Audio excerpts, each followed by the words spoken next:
World War II rages, and you're about to take command of either Allied or Axis forces in tactical infantry combat across the European or Mediterranean theaters. At least that's the focus of the 20th anniversary edition of the classic Combat Commander designed by the late, great Chad Jensen.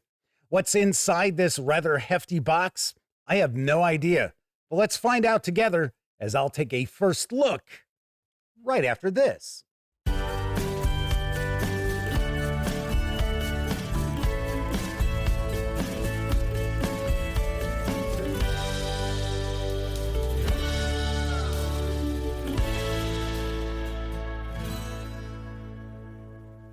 Happy holidays, gang, and welcome once again to the Duct Tape Studios. I'm Jeff McAleer, your host here at the Gaming Gang channel. Thanks for joining me once again. Before I dive into today's first look, I do want to mention if you enjoy the Gaming Gang and would like to support the outlet, you can do so in a few ways. First of all, you can utilize our affiliate links to the One Bookshelf sites, such as Wargame Vault, and to do so, simply visit thegaminggang.com, click on one of our banners. That way, if you happen to make a purchase, I get a small portion of that sale. You can also make a one-time donation by way of PayPal or become a monthly member of our Patreon. You'll find links in the show notes. Also, down in those show notes, you're going to find an invite link to our Discord server. It's absolutely free to sign up, so be sure to hang with the gang over on Discord. Today, I am going to be taking a first look at the 20th anniversary edition of Combat Commander from GMT Games. As I mentioned, this is designed by the late, great Chad Jensen, and this box does combine both Combat Commander Europe and Combat Commander Mediterranean into a single release. The game is for 2 players, ages 14 and up, plays in around 1 to 3 hours, which is going to depend on the scenario you choose. This is available now, and it does carry an MSRP of $163. Having said all that, let's swing on over to the other camera because here I've got the 20th anniversary edition of Combat Commander. I do want to point out, this is an unboxing video. This is a first look. This is certainly not a review, although I did review Combat Commander about 12, 13 years ago over on thegaminggang.com. I do remember bits and pieces of it, but this is not a review video. This is not a publisher overview either. This is an unboxing and a first look. So if you are looking for a review, this is not going to be the video for you. I just want to make sure you're aware of this. I also want to make sure you're aware that my friends over at GMT Games were kind enough to provide me with this review copy, but neither I nor anyone else affiliated with the Gaming Gang has received any other sort of compensation for me to share this first look with you. It's important you know that. We're also not going to look at each and every counter sheet, every page of the books inside, but I do want to give you a really good feel what you're going to find inside the 20th anniversary edition of Combat Commander. So let's get the shrink wrap off. I did peek at the back of the box, and that font is very, very small, so I'm not going to read the back of the box. But I do want to give you a peek, get an idea of what this looks like. This is a 5 as far as the complexity range, which GMT uses 1 through 9, and the solitaire suitability is low. It is a 3 out of 9. All right, so let's take a peek inside. First off, we've got the rule book. We've got a big, nice, thick playbook. I love GMT playbooks. And then we are going to actually get on into all the components. So first thing we'll do, let's take a look at the rule book itself. It is going to clock in at about 24 pages. So this is a tactical infantry combat game. So keep that in mind. This is also card driven. So each of the players is going to play fate cards. I think they're called fate cards, if I remember correctly. And those will be used to activate units across the map and be able to perform various different actions. Now, also on the fate cards are dice rolls. So you do not roll dice in Combat Commander. Your dice rolls are determined by the next flip of a card from the deck. I know that was a point of contention with some folks. I got to be honest, when I played it back in Arizona, and it's been quite a while since I did play Combat Commander, I didn't mind it so much. I thought it was fine. It was kind of funny because it would get to the point where you'd be sitting there and you'd be thinking, well, wait a second, I've seen a bunch of really good dice rolls coming up on these cards. What's coming next? But I can also understand why people would want to roll dice, because maybe they don't want that luck mitigation that takes place with having your dice rolls on cards. Maybe they want to be able to roll bad rolls each and every time. Can't tell you. So we're going to get into the rules here. I also pointed out when I did my review years and years ago that I thought that Combat Commander was a good substitution for those who felt that Advanced Squad Leader was a bit too complex, because these are both essentially squad level games here. So just giving you an idea as we take a peek on through, getting into terrain, fortifications. And once again, what was that? 23 pages of rules? Yep, 23 pages of rules. So pretty easy there. Now, the playbook, as I like to always point out when I'm taking a peek at GMT games that have playbooks, I tend to read these first so I can get a better feel for the game, because we normally have a pretty detailed example of play inside. So here we're going to have our historical scenarios. So we've got our setups. Scenario 1 is Fat Lipke, and that is Germans and Russians. This is going to be an introductory scenario to kind of introduce you to the various different mechanics of the game. We have Germans and Americans with hedgerows and hand grenades. Bonfire of the NKVD, obviously, that'd be Germans and Russians. I think if I remember correctly, there are 24 scenarios in this box. Just going to taking a peek at some of these. Bridge Hunt. That's Yugoslavian forces against the Germans. We've got the British. So we've got No Man's Land, which is in the southern desert of Egypt, unaware of the preparations being made by Rommel's Africa Corps in an attack later in the month. Life in the Italian trenches along the Elam Hafo line was hot, dusty, and boring, and punctuated by timely British artillery attacks every 2 hours around the clock. On the morning of the 11th of August, it was discovered that during the previous night, a British sniper team had apparently infiltrated to an abandoned truck in No Man's Land. One unlucky Italian sentry had already suffered the ultimate fate, so an 81 millimeter mortar was called forward to deal with the intruders. So here we've got the British and Italians. So this is going to give us a breakdown. What year is this taking place? What is the troop quality, their posture, how to set this up? Is there any sort of victory point advantage that either side has? Here it shows no. Our time track is in the 6th space. Sudden death is in the 12th space. We've got objective chits, objective control, and then we'll have special rules. And in this scenario, we've got minefield, a sniper group, and sporadic harassing fire as our special rules. So that is scenario 23. And then scenario 24 is our final. That is Six Hills, and it's Italians and Indian forces. It's like we've got information about random scenario generation. Talking about objectives, order of battle, leaders, support roles, posture, fortifications, defender setup, attacker setup, markers, cards, H hour. We have point values for designing your own scenarios, some hints for designing your scenarios, designer notes, development and playtest notes. And here we've got an example of play.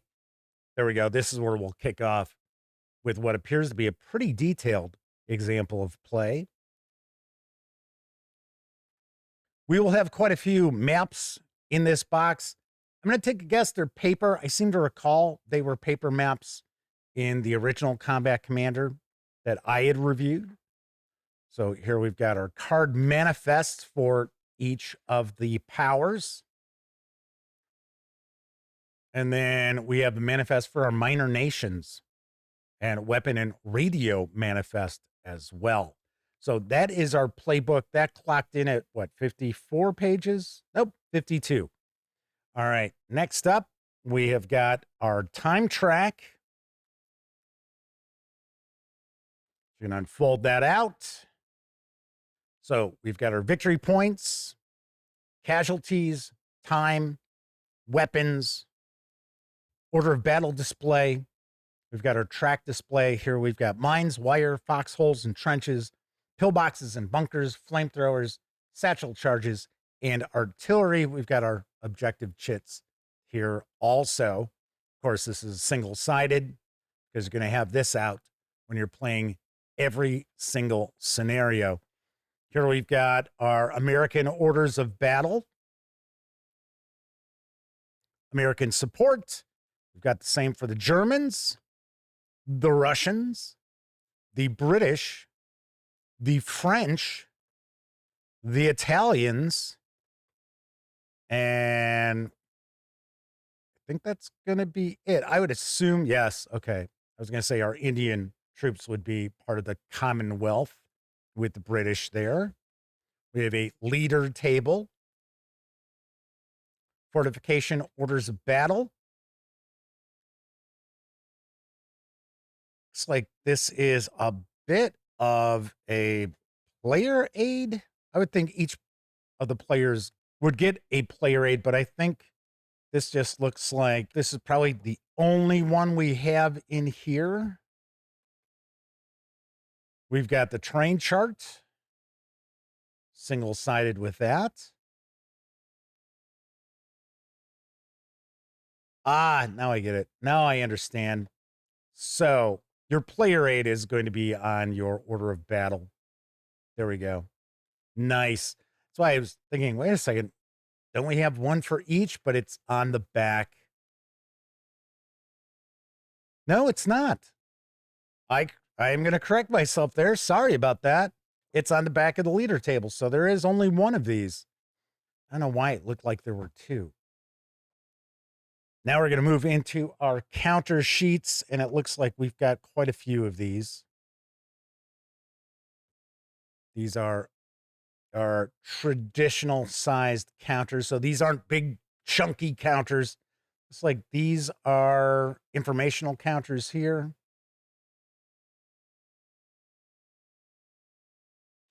Now we're going to start getting into unit counters. This looks like we've got mortars, we've got light machine guns, medium machine guns, heavy machine guns. So these are probably support units there. All right, now we'll get into our infantry. If I remember correctly, the numbers on the counters represent the attack, defense, and movement for the units. They are dual-sided. So there is step reduction. So as units take casualties, you're going to flip over the counter. That's why we have the red stripe across. So it looks like we've got U.S. and German, British and more U.S. I believe these are our Italians and our Yugoslavs.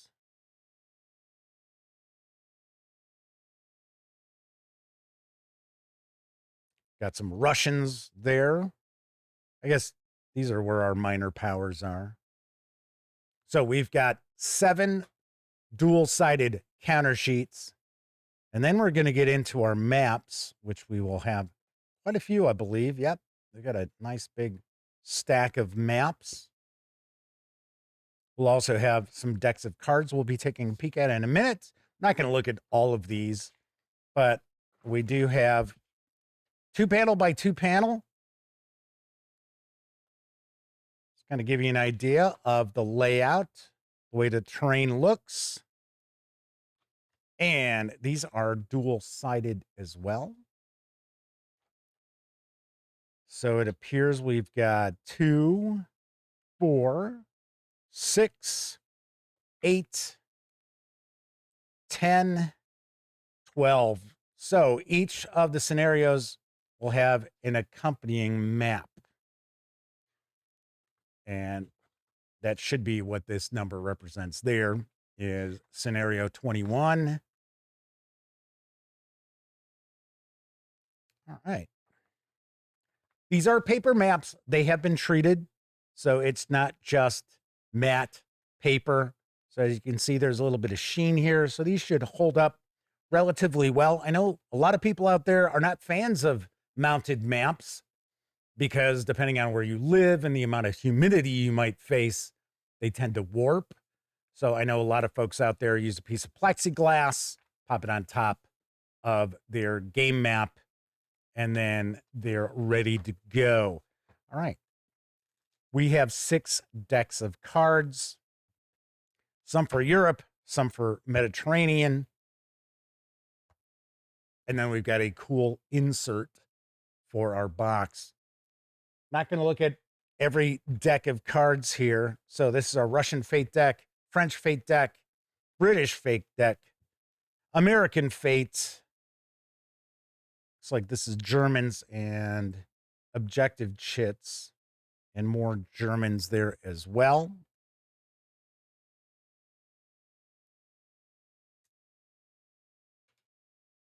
There isn't really a set, you go, I go. Okay, this turn I get to move all my forces. Then you get to move with all your forces, and then I get to attack and you get to attack, or anything like that. The players will have hands of cards. They have to play a card to activate units. And there are other things on these cards as well. So you'd be giving the order to recover as an example on this card. And what I'm going to do is just take a moment here to zoom in so you can get a far better look at these cards we're going to take a peek at. That's better. As you can see, this card is broken up into different sections. So we've got the order section. So you play this card as an order, you'd be giving the recover order. You play it as an action, it would allow assault fire. And it tells you make 1 fire attack with any number of your units/weapons with boxed firepower that are currently activated to move. We also have events. So here we have shell holes. We have a random hex. We also have an indication of what card number this is. And then we have a roll of 2, which also provides jammed if you are using this card for a combat resolution. So once again, quite a few different cards in our deck. As far as the card stock, very nice. Although I always recommend sleeving your cards, even if you go and grab some penny sleeves. They will make sure that these cards will hold up to a lot more abuse. So we've got orders like move, command confusion, artillery denied, artillery request, actions such as hidden wire, bore sighting, sustained fire, smoke grenades, ambush, no quarter. Play when a German unit survives a melee versus Russians. Gain 2 victory points. The event would be cower. Suppress all German squads not currently within a friendly leader's command radius. Order would be advance, light wounds, hero event. That's to give you an idea of some of the German cards. Let's see what we've got in this deck here. And I think we'll take a peek at the Americans. I'm guessing this is going to have cards from other decks here. Okay, so Each faction is going to have a what looks to be a breakdown of their actions. Do we have commands? Oh, orders. That's what I meant. Orders on the other side. So, orders for the British: advance, artillery denied, artillery request, command confusion, fire, move, recover, and route. And it's also going to tell us how many of those cards are in this deck. Then we've got our actions. We'll also see how many of those actions are in the deck too. Ambush, assault fire, bore sighting, command confusion, concealment, crossfire, demolitions, dig in, opportunity fire, hand grenades, hidden entrenchments, hidden mines, hidden pillbox, hidden unit, hidden wire, light wounds, marksmanship, no quarter, smoke grenades, spray fire, and sustained fire. So this is our Italian deck. Take a look at it. Very nice. I remember we had fun playing Combat Commander. All right. So we've got our 6 decks of cards.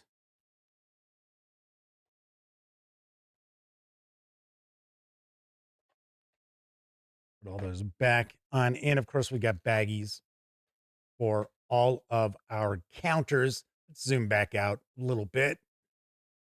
There we go. We've got the 12 dual-sided maps. We've got 7 counter sheets, as well as various different aids and our orders of battle. We've got our victory track, casualty track, all of our tracks right here on that. Then we've got our playbook, as well as the rule book, and that is what we find inside the 20th anniversary edition of Combat Commander from GMT Games. Once again, as I mentioned, this game is available now. It's for 2 players, ages 14 and up, plays in around 1 to 3 hours, depending on the scenario, and does carry an MSRP of $163. All right, that is it for this time out. If you like the video, by all means, please give it a quick thumbs up. Subscribe to the Gaming Gang channel if you haven't already, and if you do subscribe, don't forget, ring that bell, because it'll not only let you know when I share videos such as this first look, it'll also inform you when my live stream, the Gaming Gang Dispatch, airs Tuesday, Wednesday, and Thursday evenings right here on YouTube at 7 p.m. Central. Of course, when you're not watching videos on the Gaming Gang channel, be sure to visit thegaminggang.com for all latest in tabletop gaming news, reviews, and a whole lot more you are not going to find here on YouTube. You know the drill. Get your geek on at thegaminggang.com. Thank you very much for watching. Once again, happy holidays, everyone. I'm Jeff McAleer, and until I see you next time, I certainly hope all of you get to enjoy plenty of great gaming with your gang.